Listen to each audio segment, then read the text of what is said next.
안녕하세요. 산부인과 의사 황인아입니다. 오늘은 낙태 수술, 임신 중절 수술에 대해서 말씀을 드릴 거예요. 지금은 임신 중절 수술이 불법은 아니에요. 이거를 불법으로 규정한다는 게 위헌이다 이렇게 돼서 정확한 법령이 정해지진 않았지만 더 이상 이거를 불법으로 잡아서 처벌하고 이렇게 할 수는 없게 됐어요. 그러다 보니까 양성화됐죠. 음지에서 위쪽으로 좀 드러나게 됐어요. 일반적인 병원들에서도 시술을 받으실 수가 있고 내가 원한다면 할 수 있는 시술이 되었기 때문에 그런 부분에 있어서는 저는 긍정적인 변화라고 생각을 해요. 왜냐하면 이거를 막는다고 안 할 수 있는 건 아니거든요. 틀림없이 수요는 존재를 하고 그게 이제 필요한 분들이 있는데 일단 병원을 찾기가 힘들고요. 병원을 찾지 못해서 이상한 데서 시술을 받으시는 분들이 있고요. 케어가 힘들고요. 비밀로 하고 쉬쉬하고 하기 때문에 문제가 생겨도 어디 가서 얘기할 수가 없어요. 감염이라든지 이런 문제들도 생길 수가 있었죠. 너무 음성적으로 쉬쉬하면서 하다 보니까 그런 거에 따른 이제 문제들이 생겨도 잘 케어받지 못하고 내가 당당하게 뭐를 요구할 수도 없고 이런 것들이 있었기 때문에 저는 지금 같은 상황에서 충분히 의료진의 케어를 받으면서 내 의지에 따라서 선택권 행사를 하는 거는 틀림없이 좋은 상황이라고 생각을 해요. 그런데 이것도 받을 수는 있죠. 받을 수는 있지만 자꾸 반복해서 받았을 때는 문제가 될 수 있어요. 이것도 큰 수술은 아니에요. 우리가 뭐 자궁을 떼고 제왕절개를 하고 그래도 수술이거든요. 수술은 언제나 좋은 점도 있고 나쁜 점도 있고 위험성도 있고 내가 어느 정도 감수해야 되는 문제들이 생길 수가 있어요. 대부분은 문제없이 잘 퇴원을 하시겠지만 출혈이 생긴다든지 배가 아프다든지 이런 것들은 기본적으로 다 생길 수가 있고 그리고 장기적으로 봤을 때 생길 수 있는 문제에 대해서도 생각을 하셔야겠죠. 예전에는 어땠냐면요. 이게 불법이라고 되기 전에는 제가 그때는 이제 레지던트 생활을 하고 있을 때 과거에 인공유산을 몇 번 하셨는지 자연유산을 몇 번 하셨는지 산부인과 오셔서 우리가 입원을 하셔야 되거나 하면 그거를 꼭 물어보거든요. 그러면 몇 번 했는지 기억도 못할 정도로 많이 하신 분들도 있어요. 10번 이상 인공유산을. 예전에는 그게 쉽게 할 수 있는 수술이었으니까 피임에 대해서는 또 많이 알려져 있지 않고 그런데 임신이 돼버렸어. 그럼 어떡해요? 내가 키울 수는 없고 이럴 때는 중절을 하고 이런 식으로 이제 하시는 분들이 많았어요. 피치 못한 상황에서는 임신 중절을 하셔야 되겠지만 그런 사례가 그렇게 많은 것 같지는 않아요.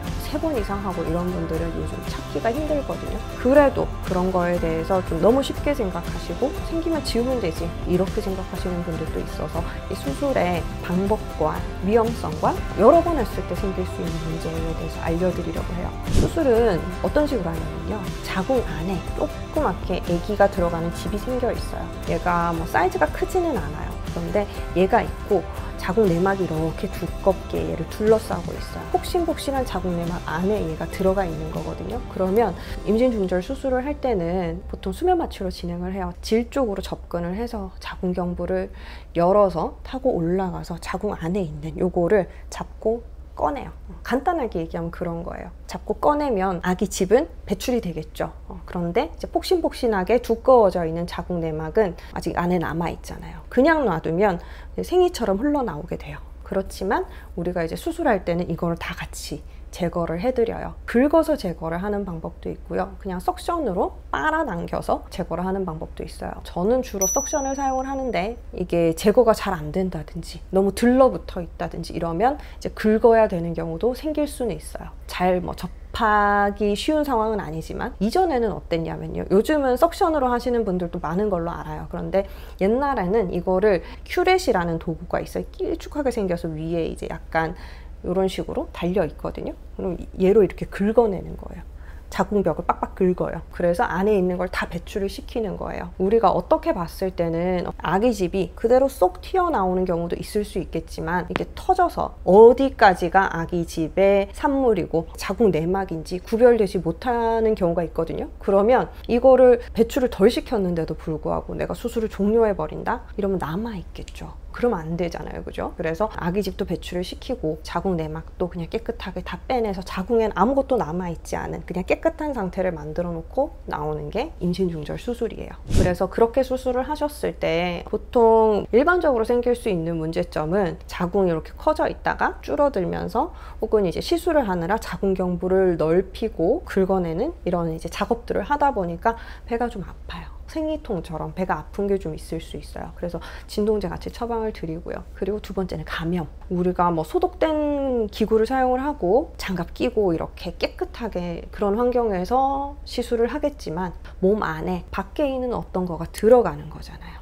이런 경우에는 항상 염증이 생길 수가 있어요. 그런 거를 이제 예방하기 위해서 소독을 막 여러 번 하고 깨끗하게 해서 시행을 하고요. 혹시나 생길 수 있는 감염에 대해서 예방적인 항생제 같은 거 처방을 드려요. 이게 염증이 생긴다 그러면 분비물이 많아진다든지 열이 난다든지 이런 문제들이 생길 수가 있죠. 또 한 가지는 출혈. 이거를 긁었는데 빠져나왔으면 더 이상 피가 안 나야 되거든요. 자궁이 딱 수축을 하면서 피 나는 걸 잡아줘야 되는데 이게 잘 안 되는 분들이 있어요. 그러면 생리처럼 그 피가 많이 나온다든지 생리보다 더 많이 나오는 경우도 있을 수 있어요. 이게 별로 안 나오고 초기 임신의 경우에는 특별히 문제되지는 않아요. 그렇지만 좀 이제 진행이 되어 있는 임신이라든지 이랬을 때는 출혈이 많이 나서 문제가 될 수 있어요. 별도의 조치가 필요하거나 약을 좀 드셔야 되거나 오랫동안 좀 상황을 지켜봐야 되거나 그럴 수가 있는 거죠. 그리고 기술적인 위험으로는 자궁 천공이 있거든요. 산부인과에서 쓰는 기구들은 뭐 20cm, 30cm 정도 되는 기구들이거든요. 이런 거를 어디까지 딱 들어가는지를 보고 요까지 이렇게 해서 하질 않아요. 넣고 빼고 뭐 찌르고 긁고 이런 과정에서 자궁이 천공이라는 자궁이 뚫린다는 얘기거든요. 자궁이 굉장히 약하시거나 자궁벽이 굉장히 얇거나 이런 분들은 시술을 하는 중에 그런 위험이 생길 수가 있어요. 그러면 거기에 대해서 치료를 해야 되겠죠. 그래서 우리가 임신 중절에 대해서 너무 쉽게 얘기를 좀 하고 있는 경향도 있는데요. 경험이 있는 산부인과 의사로서는 이게 어려운 수술은 아니에요. 보통 뭐 빨리 하면 5분, 좀 어려운 케이스도 20분, 30분 이 정도면 끝나는 수술이거든요. 그러다 보니까 뭐 그거 간단하게 할 수 있어 이렇게 얘기는 하지만 사실 모든 수술에는 이런 위험도들이 따르는 거예요. 그리고 마취에 의한 그런 위험도 있을 수 있겠죠. 우리가 뭐 흔히 사용하는 뭐 내시경 할 때 그 재워드리는 이런 수면 마취 하에서 수술을 하거든요. 이거를 뭐 전신 마취해서 뭐 기구 달고 뭐 이렇게 하지는 않는데 그래도 마취를 하면 아무래도 호흡이 저하가 되고 이런 문제들, 잠이 뭐 잘 드시는 분들도 있겠지만 잠이 잘 들지 않아서 생기는 문제들도 있을 수 있고 여러 가지 문제들이 얽혀 있어요. 그러다 보니까 여러 가지 중간중간에 생길 수 있는 문제들 다 발생을 할 수 있는 거고 이게 뭐 후유증이 있거나 그렇지는 않아요. 뭐 오늘 마취했다 그래서 다음 주에 큰 수술 받아야 되는데 마취 안 되나요? 그러시는데 뭐 그렇지는 않아요. 그런 거랑은 상관없지만 제가 한 가지 말씀드리고 싶은 거는 임신 중절을 많이 하셨던 분들 중에서 자궁 내막이 손상되어서 더 이상 두꺼워지지 않는 분들이 있어요. 아까 말씀드린 이제 케이스들처럼 저는 이제 긁는 것보다는 석션을 선호를 해서 내막을 그냥 빨아들이는 방식으로 그렇게 수술을 하는데요. 이거를 많이 긁어주게 되면요. 깨끗하게 수술을 할 수는 있어요. 그렇지만 긁는 자리에 흉터가 생기는 거죠. 우리가 팔이나 다리나 흉터가 생긴다고 생각을 해봐요. 흉터 조직이 된 곳에는 털도 안 자라요. 자궁 내막도 마찬가지예요. 자궁 내막은 부드럽고 퐁신퐁신한 이런 자궁 내막 조직이 이제 자라 나와야 되는 그게 되지 못하고 얘는 이제 흉터 조직이 되어버려서 그냥 딱딱하게 변형이 생겨버린 거예요. 그러면 이쪽으로 혈류도 잘 가지 않고 다른 부분이랑 다르게 자궁 내벽은 약간 까끌까끌하거든요. 거친 표면인데 얘는 그냥 매끈하게 정말 흉터 조직이 되는 거예요. 그러면 이 부분에 자궁 내막이 증식하지를 못해요. 반복적으로 자궁 안쪽의 수술, 긁어내는 시술을 하신 분들 같은 경우는 자궁 내막이 자라지 못하는 애셔만 증후군이라고 얘기를 하거든요. 그런 문제가 생길 수 있어요. 그런 흉터가 생기고 얘들끼리 붙어서 유착이 돼버리고 이렇게 돼버리면 자궁 내막이 제대로 생기지를 못하는 거예요. 그러면 생리량이 적어지게 되고요. 생리를 아예 안 하는 분들도 있고요. 그거는 큰 문제가 되지는 않아요. 그런데 문제는 내가 나중에 임신 계획이 있을 때 문제가 되는 거예요. 아까 말씀드렸잖아요. 아기집이 이렇게 수정이 돼서 수정란이 나팔관을 통해서 들어오거든요. 자궁 안에 이 폭신폭신한 내막 위에 갖다 붙어야 돼요. 그 자리를 막 삐집고 들어가서 거기에 폭신폭신한 조직 위에 안착을 해야지 잘 착상이 되고 착상이 유지가 되는 건데요. 얘가 가서 붙을 데가 없어. 내막이 두꺼워지지를 않고 어딜 가도 이제 매끈매끈한 벽뿐이에요. 그리고 뭐 들러붙어 있어요. 그러면 난자, 정자가 만나서 수정란이 돼서 얘는 들어갈 준비가 됐는데 들어갈 자리에 얘가 자리 잡을 부분이 없는 거예요. 그러면 임신이 안 돼요.